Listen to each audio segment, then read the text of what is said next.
누가복음 11장 9절입니다. 누가복음 11장 9절로부터 13절까지 말씀입니다. 같이 한 목소리로 하나님 말씀을 읽겠습니다.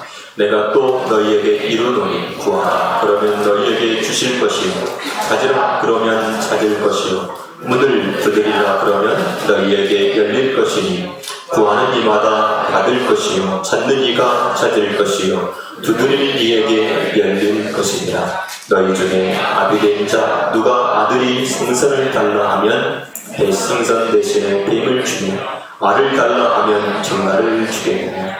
너희가 아까일지라도 좋은 것을 자식에게 줄 알거든 하물며 너희 천부께서 구하는 자에게 성령을 주시지 않겠느냐 하시니라.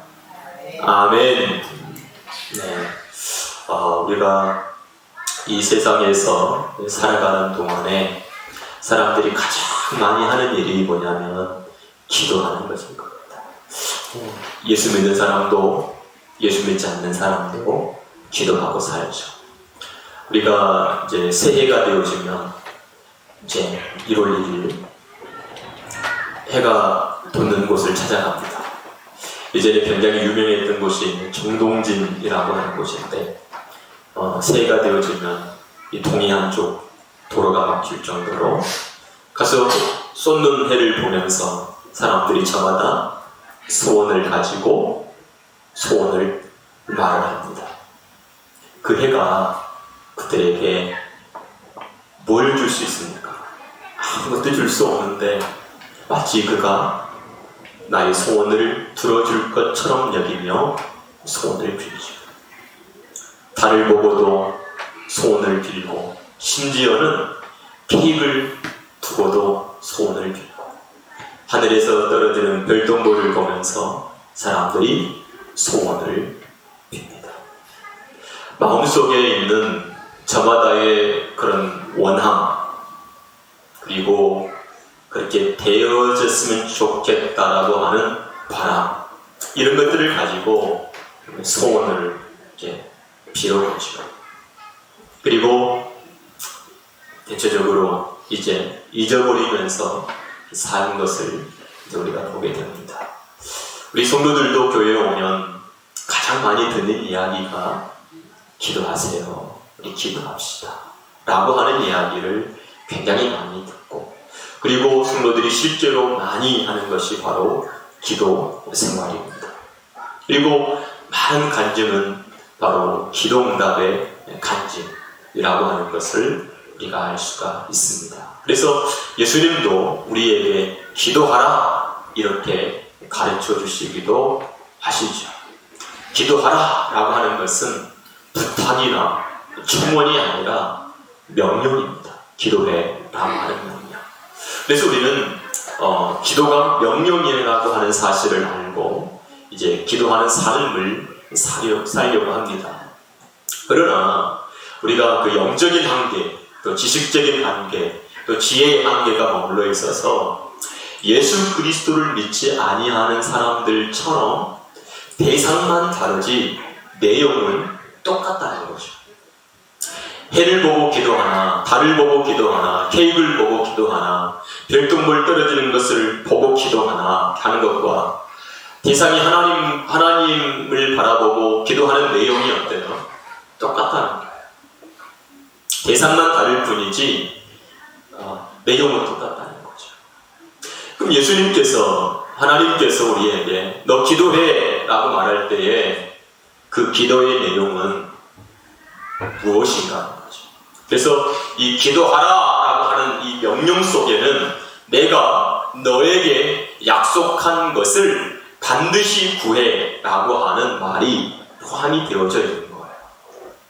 내가 너에게 약속한 거 있잖아.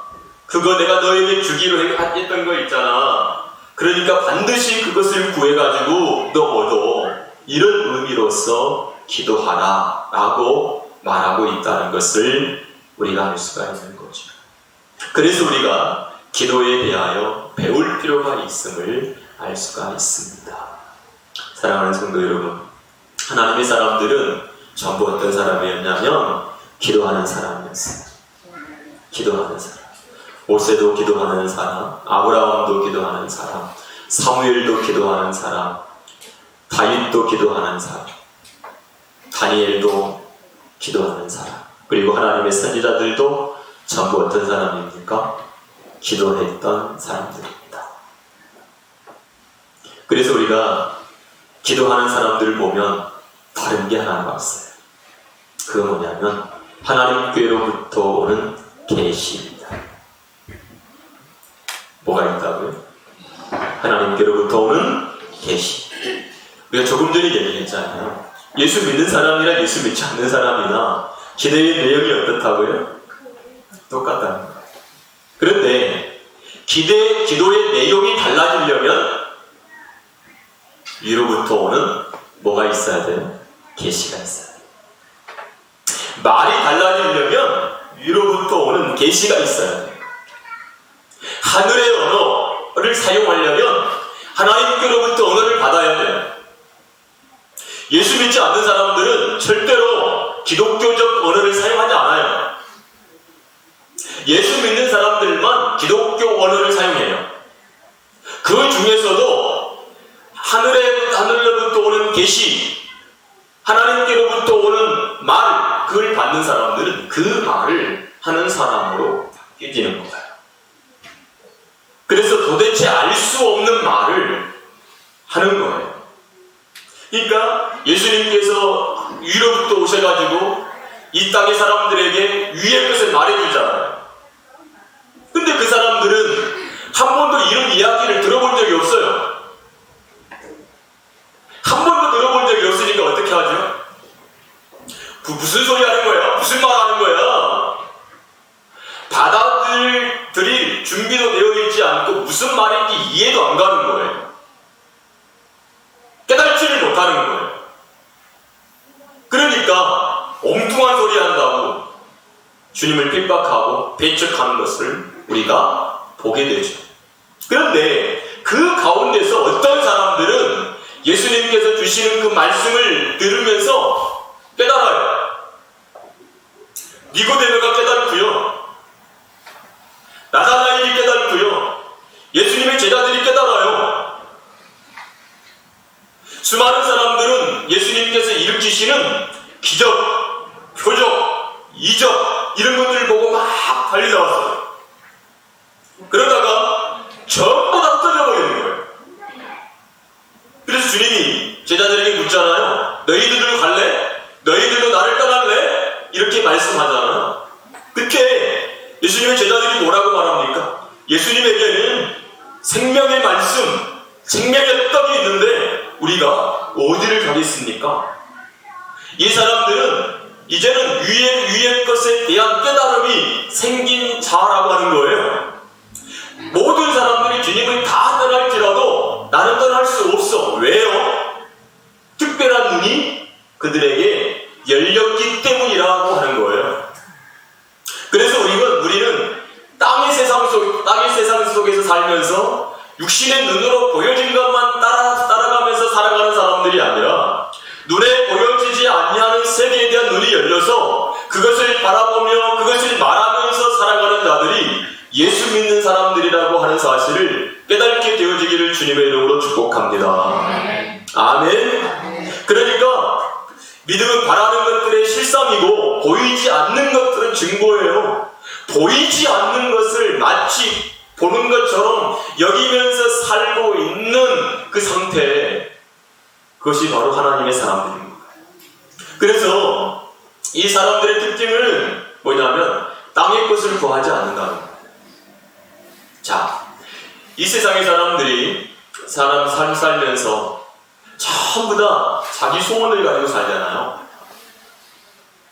그 소원이라고 하는 것은 자기를 채우는 삶이에요. 자기를 채우는 삶. 이걸 보고 뭐라고 하냐면 성경은 탐욕이라고 말하고 있고 다른 말로는 우상숭배라고 말하고 있어요. 근데 사랑이라고 하는 것은 자기를 채우는 것이 아니라 자기를 비워내는 거예요.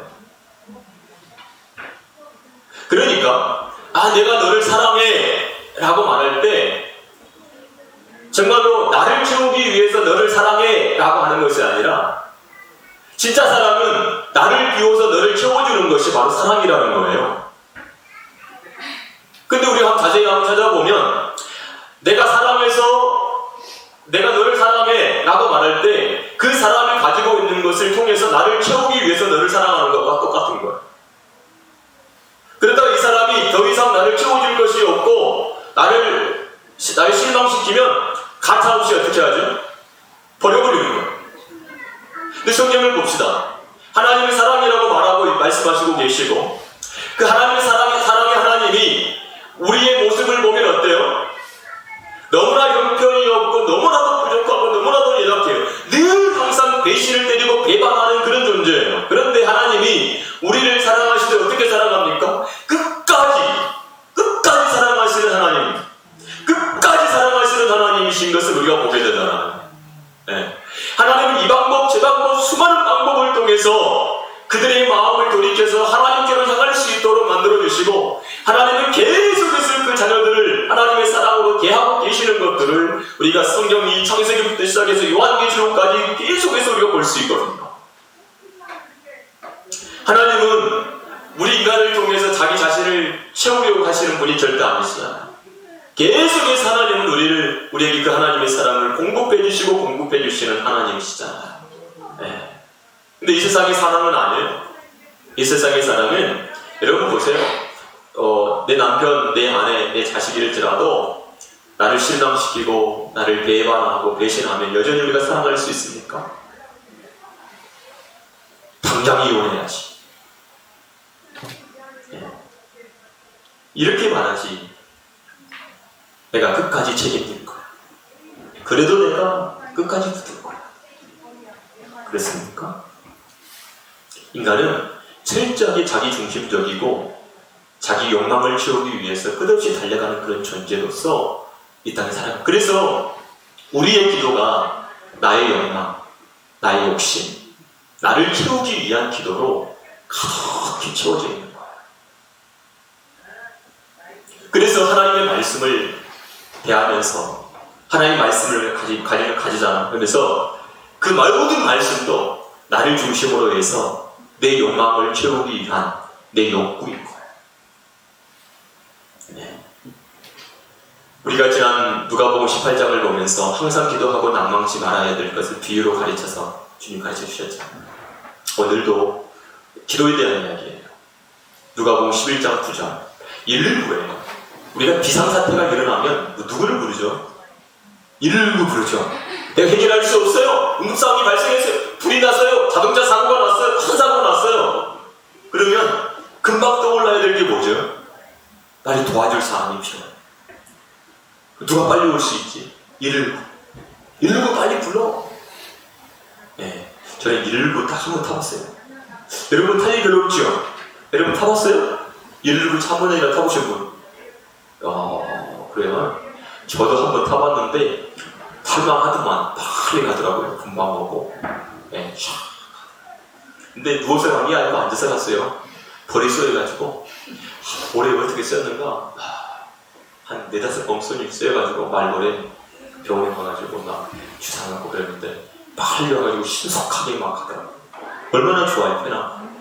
그게 일부예요. 우리 누가복음 11장 9절은 구하고 찾고 두드리라 이 말씀이거든요. 그래서 많은 기도하는 사람들이 익숙히 잘 알고 있는 것이 119 누가복음 11장 9절 구하고 찾고 두드리라. 그러면 결론부터 얘기를 딱 갖고 이 말씀에 들어갔으면 좋겠어요. 13절 무엇을 구하고 무엇을 찾고 무엇을 두드려야 되는가? 13절에 결론이 이거예요. 읽어봅시다. 시작. 너희가 할지라도 좋은 것을 사실에 줄 알거든 하물며 너희 천국에서 너한 자에게 상상을 주시지 않겠느냐. 다시 한번 읽읍시다. 시작. 너희가 할지라도 좋은 것을 자신에게 줄 알거든 하물며 너희 천국에서 너한 자에게 성령을 주시지 않겠느냐. 아멘. 자, 하나님께서 우리에게 구하고 우리에게 찾고 우리에게 두드리라 라고 하는 게 뭐라고요? 네? 네, 성령을 구하라 이렇게 말씀하고 있습니다. 여러분 구약성경 내내 성령을 구하라 있어요? 하나님의 사람들 가운데 성령을 구하는 사람이 있었습니까? 왜 성령을 구해야만 하는가라고 하는 이유를 좀 전에도 얘기했습니다. 여러분, 우리는 육신의 눈을 가지고 이 땅에 사는 동안에 위의 것을 절대로 깨달을 수가 없습니다. 우리가 태어났어요. 우리가 할 수 있는 게 뭐예요? 그냥 본능이죠. 먹고 싸고 하는 것밖에 없습니다. 근데 그 아이가 부모로부터 모든 것을 어떻게 하죠? 공급을 하죠. 육적인 것, 정신적인 것, 그리고 영적인 것. 다 공급을 받아요. 그래서 그 공급을 받아서 뭐가 되죠? 사람이 되는 거예요. 그런데 이 아이가 어떤 짐승에 의해서 길리움을 받게 됩니다. 그러면 이 아이는 어떻게 자랄까요? 짐승처럼 자라는 거예요. 그래서 우리가 종종 어떤 아이가 정글에서나 밀림에서 산속에서 부모가 얘를 잃어버렸어요. 근데 이 아이를 짐승이 키운 거예요. 그럼 이 아이는 누구처럼 자라죠? 짐승처럼 자라서 옷도 입지 않고 행동하는 것도 걷는 것도 전부 다 짐승처럼 행동을 하는 그러한 것을 우리가 보게 되잖아요. 그러면 부모가 자식이 나왔어요. 먹는 거, 입히는 거, 마시는 것 책임을 줘요. 그 아이에게 정서적인 것도 가르쳐주고 영적인 것도 다 가르쳐줘요. 아이가 어떻게 자랄까요? 정서적으로, 정기적으로 건강하게, 육적으로 다 건강하게 자라요. 그죠? 근데 이 아이가 부모를 잘못 만났어요. 부모가 깡패예요. 맨날 막 술 먹고 와가지고 막 깽판을 부리고 욕을 하고 때리고 막 이래요. 그럼 어떻게 되죠? 이 아이 어떻게 되나요? 육체적인 것은 뭐 형편없을 거고 정서적인 거는요? 당연히 문제가 생기고 영적인 것은 더 문제가 생기죠. 부모는 자녀들에게 모든 것을 전부 다 공급해서 이 아이가 살아갈 수 있도록 만들어줘요. 그래서 전부 부모로부터 자녀에게 다 들어가고 선생님으로부터 다 들어가는 거예요. 그리고 눈을 열고 이 세상을 살아가는 것이 보통 인간이에요. 그러면 위의 것, 하늘의 것은요, 하나님의 반드시 뭐가 있어야 되냐면 계시가 있어요. 위의 것을 바라보고 위의 것을 깨달으려면 반드시 계시가 꼭 필요해요. 아브라함이 땅의 사람이에요. 근데 하늘의 사람으로 어떻게 바뀌죠? 하나님을 만났을 때 그게 가능해요. 야곱이 땅의 사람이에요. 그런데 하늘의 사람으로 어떻게 바뀌죠? 베델에서 하나님을 만났을 때. 우리도 마찬가지로 땅의 사람이 하늘의 사람으로 바뀌려면 반드시 하나님을 만나야 돼요. 그래서 하나님께서 우리에게 뭐 해주시냐면 계시가 임하는 계시가 통째로 뭐 한꺼번에 100개인데 예를 들어 100개의 계시가 있다고 했을 때 한꺼번에 다 내려오지 않아요. 한꺼번에 조금씩 내려와요. 그래서 뭐 하냐면 조명이라고 하는 것이 비추는 거예요. 탁탁탁 비춰줘요. 그러면 그 비춰주는 만큼 우리는 깨닫게 되어지고 보게 되어지고 알게 되어져요. 그래서 신앙이 다 다르고 깨닫는 것이 다 다른 것이 뭐냐면 하나님께서 우리에게 계시해 준 부분이 전부 다 어떻게 하기 때문에 그렇죠? 다르기 때문에. 그래서 조명해 주시는 성령의 그 조명을 통해서 우리가 깨달아지고 보게 되어지고 알게 되어져. 그런데 이 성령님이 하시는 일이 뭐냐면 우리 마음에 따라서 봅시다. 소원을 두고 일하시게 하신다. 그래서 성령님이 오게 되어지면 착한 일을 시작하기 시작해요. 하늘의 것을 생각하게 되어지고 땅의 것을 죽이게 되어지고 위의 것을 바라보게 되어지고 그렇게 살아가도록 하나님께서 만들어주십니다. 여러분,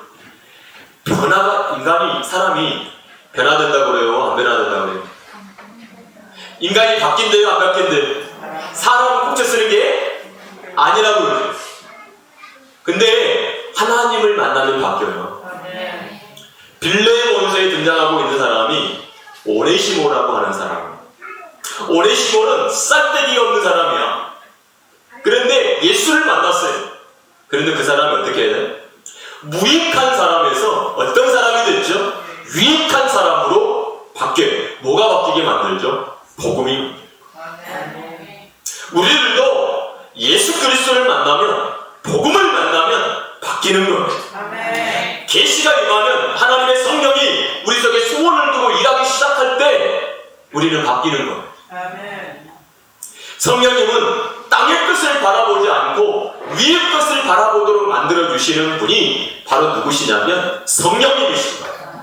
그래서 성령님이 오시면 모든 것을 가르쳐주시고 모든 것을 생각나게 하시는 보혜사로 오신다는 사실을 깨닫게 되어지기를 주의 이름으로 축복합니다. 그래서 하나님께서 우리에게 뭐라고 말씀하냐면 그 성령을 구해라고 말하는 거예요.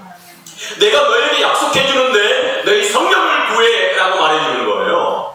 여러분, 성령을 구하는 사람이 없거든요. 그런데 성령을 받기를 구해라 이렇게 말씀해주고 있는 거예요. 그래서 오순절날 뭐가 임합니까? 성령을 구하는 자들에게 누가 임합니까? 성령이 임하게 되어지는 사건이 일어나게 되고 그들의 입에서 어떤 일이 일어나게 되죠? 성령이 말하게 하심을 따라서 말하는 자들이 되어져 버리는 거예요.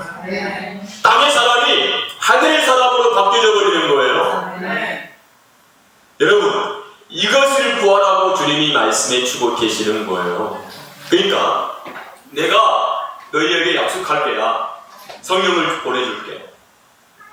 그래서 누가복음 24장은 뭐로 끝나죠? 누가복음 24장 뭐로 끝납니까? 아버님께서 우리에게 약속하신 것을 뭐하라고? 기다리라. 예루살렘을 떠나지 말고 아버님께서 너희들에게 약속하신 걸 기다리고 버티고 있어. 그걸로 끝나요. 위로부터 능력이 입힘을 받을 거야. 네. 그걸로 끝나거든요. 그리고 사도행전으로 넘어가요. 그러니까 마태복음, 마가복음, 누가복음, 요한복음, 사도행전 이렇게 됐잖아요. 그런데 성경의 순서들은 마태복음, 마가복음, 누가복음, 사도행전 이렇게 읽어야 돼요. 누가복음 다음에 사도행전 읽어야 돼요. 왜 그러냐면 이 사도행전의 저자와 누가복음의 저자가 똑같아요. 그래서 누가복음과 사도행전은 같아. 연이어서 연결되어 있어요. 네. 그래서 사도행전을 또 다른 말로 숙누가복음이라도 해요. 다 내용이 쫙 같이 흘러가고 있어요. 그래서 요한복음에 나타나 있는 성령의 역사와 누가복음 그리고 사도행전에 나타나 있는 성령의 역사가 달라요. 네. 그래서 다 연결해서 읽으면 너무 좋죠. 자, 그래서 아버지께서 보내주시기로 했던 약속의 성령을 어떻게 하라고요? 기다리라. 그래서 누가복음에는 뭐가 계속해서 말씀하고 있죠? 성령. 네. 성령에 대해서 주의 성령이 내게 임하셨으니 라고 말해요. 그래서 그 성령이 임할 때 눈먼 자가 어떻게 해요? 눈을 뜨게 되죠. 포로된 자가, 갇힌 자가, 눌린 자가, 네. 성령이 임하게 될 때에 그렇게 가능해요. 우리는 이 세상에서 뭐에 사로잡히고 뭐에 눌려 사냐면 바로 율법이라고 하는 것을 사로잡혀 살아가요. 거기에 갇혀서 일생을 살다가 죽는 것이 바로 우리 인간이에요. 그래서 나만 생각하는 거예요. 지금도 우리는 나를 생각하잖아요. 끊임없이 나를 생각해요. 그런데 성경은 너를 위해서 살아라고 너로 생각하라고 그렇게 말씀하신가요? 절대 아니죠. 주님이 어떻게 생각하시는가가 너무 중요한 거예요. 그리고 그 주님의 생각에 우리가 순종하고 순응하면서 살아가는 존재인 거예요. 근데 우리는 끊임없이 누구를 생각해요? 나를 생각해요. 나. 내 생각에는, 내 마음에는, 내 계획에는 이렇게 생각. 여러분, 그것은 내가 주님의 자리에 올라와 있는 거예요. 우리는 주님의 생각을 받는 거예요. 주님이 뭐라고 말씀하시는가, 이것이 어떻게 해요? 중요한 거예요. 내가 너무너무 억울해요. 하나님 앞에 나와 기도했어요. 네가 잘못했다고 해. 나는 너무너무 내가 잘못도 안 하고 내가 너무너무 억울한데 주님은 네가 나보고 뭐라고 하냐면 네가 잘못했다고 말해. 이렇게 말씀하거든요. 기도하니까. 그럼 어떻게 해야지? 그 말씀에 순종하고 가야 돼요. 네. 주님도 억울한 일이 너무 많고 주님도 너무나도 막 그런 일이 있었어요. 그럼에도 불구하고 어때요? 네.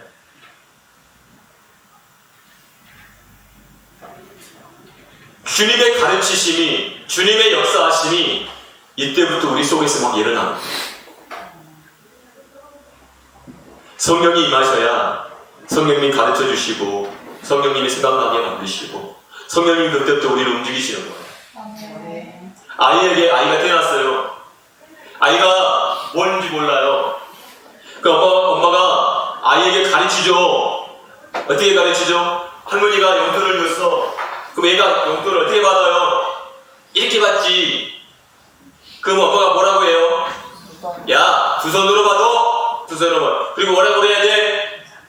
감사하다고 해. 감사하다고. 그렇게 가르쳐야 가르쳐요. 아이는 아무것도 몰라요. 어떻게 해야 될지 아무것도 몰라요. 그러니까 엄마가 어떻게 하냐고요? 두 손으로 받고 할머니한테 할아버지한테 뭐라고 해? 감사하다고 그래. 이렇게 가르쳐요 안 가르쳐요? 안 가르쳐요? 가르쳐 주죠. 그러면 아이는 어떻게 해요? 이 상황이 어떤 상황인지 잘 모르지만 이게 이렇게 받으면 고맙다고 감사하다고 하는 거구나 라고 하는 것을 아이가 알아요? 근데 몰라요? 알죠. 그 다음에 어떻게 하죠? 오늘 우리 이제 사모님이 사떡에 있는 거 이렇게 떡을 이렇게 해가지고 갖고 왔어요. 그거 하나씩 먹으라고. 근데 하원이가 하나 가져. 제 아버지 하나 갖다 주더라고. 탁 손에 붙잡았어. 떡을. 야, 내가 달라고 그러는데 안 줘요. 우리 지금 얻어먹은 거 아니에요. 얻은 거 아니에요. 얻은 거. 얻은 거. 얻은 것이 언제 지그가 됐어요. 그럼 여러분은 하나 얻어먹었어요. 내 거야 이래요? 내 거야 그래요? 달라고 하면 어떻게 해요? 예, 줘놓고 뺏어. 이 정도는 마음은 같겠지요. 그러나 우리 아이들하고 마음은 다르겠지요. 그러나 아이들은 자기가 얻으면 그게 집건질 안 하고 살아가는 거고 우리는 받으면 누군가가 나에게 줘서 너무 감사해 고마워 이렇게 생각하죠.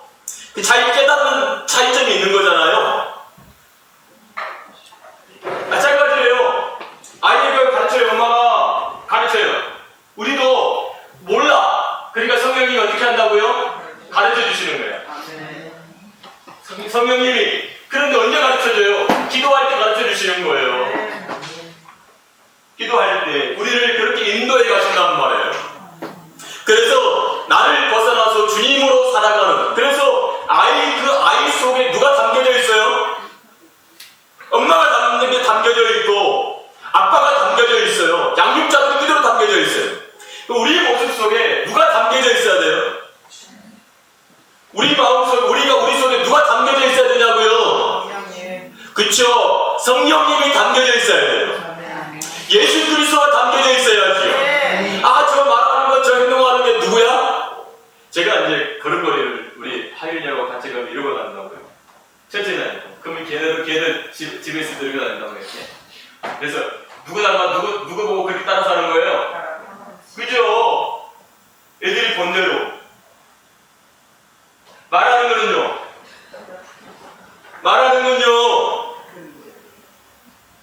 그래가지고 맨날 지네 엄마가 나한테 하는 말이 말을 좀 잘해달라고 제가 막 사투리 쓰고 막 그러거든요. 이상한 말 하고 막 그러니까 제발 어린이가 그대로 따라서 하니까 제발 하지 말라고 그래요. 근데 그게 따라서해요.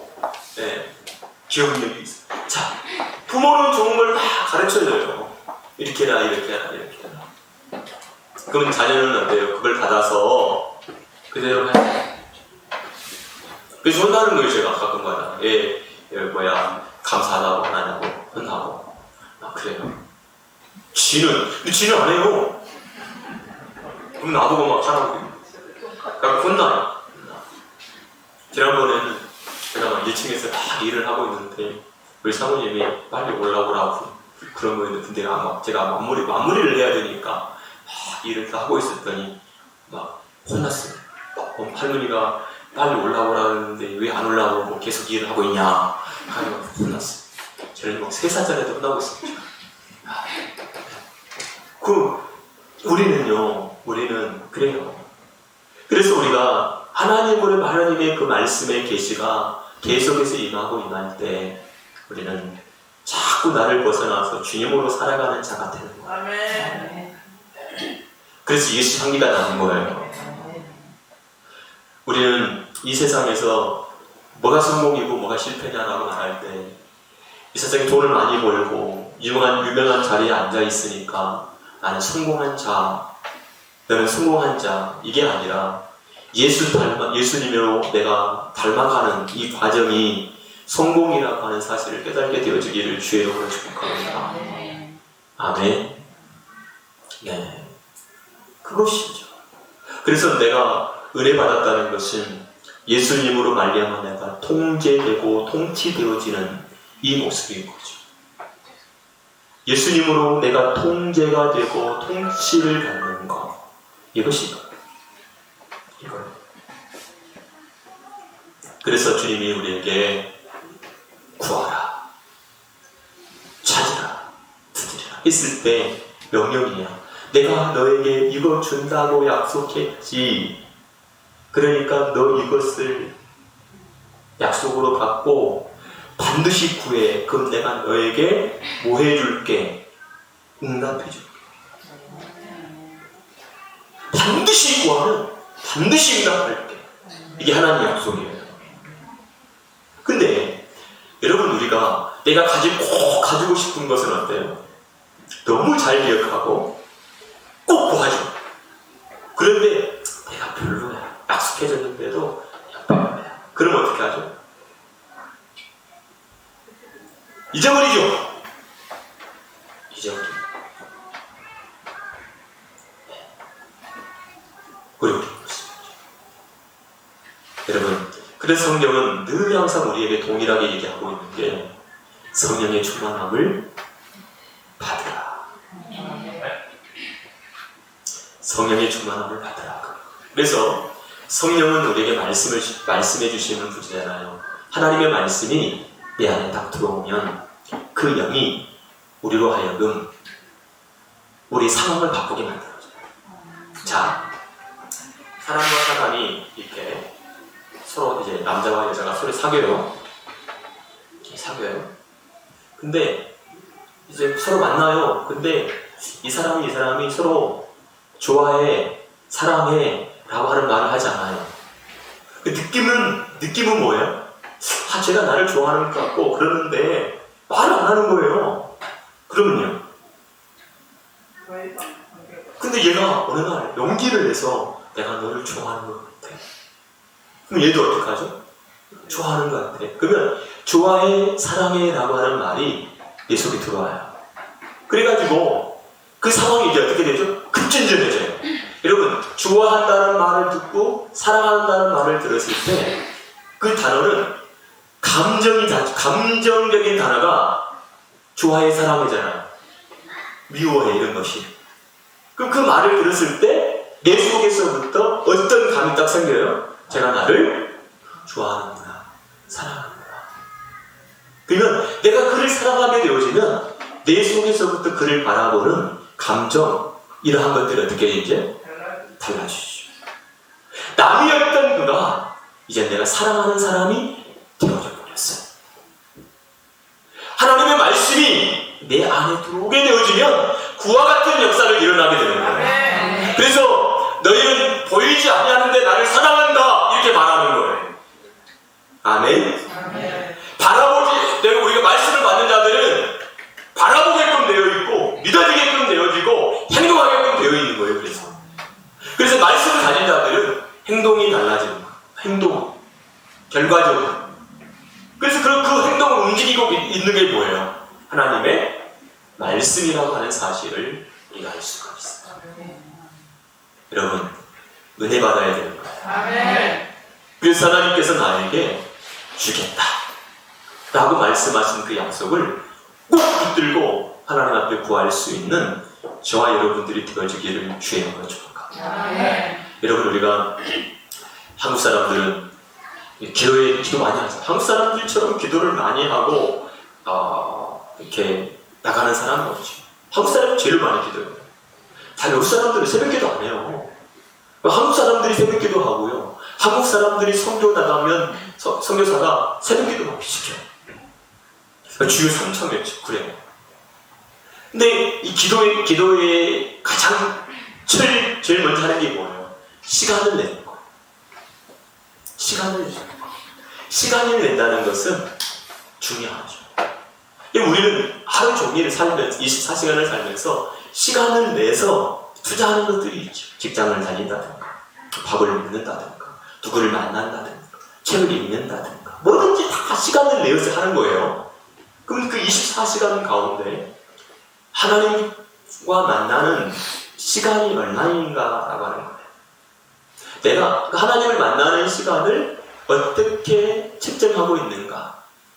친밀함이잖아요. 시간을 오랫동안 함께 한다는 것은 친밀함의 정도죠.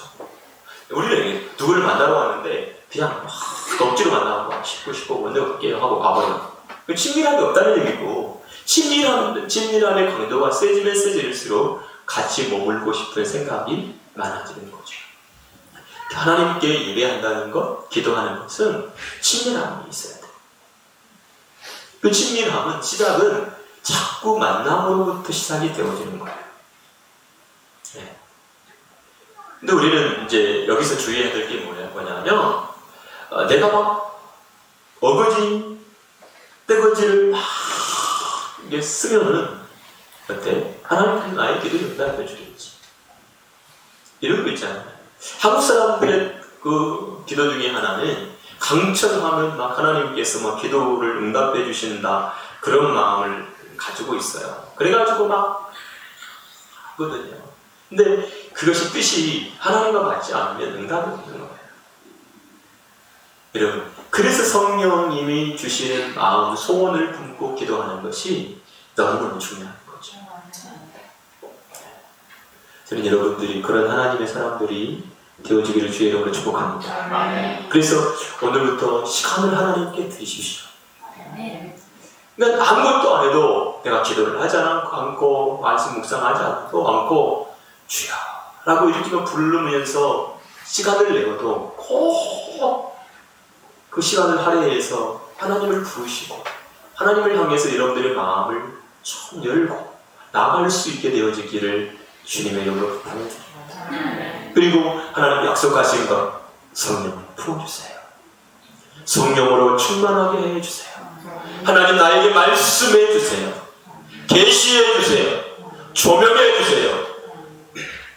그래서 하늘의 것이 보여지게 하시고 그것을 쫓아갈 수 있는 내가 될 수 있도록 역사해 달라고 기도할 수 있는 저와 여러분들이 되어지기를 주의 이름으로 축복합니다. 같이 기도합니다.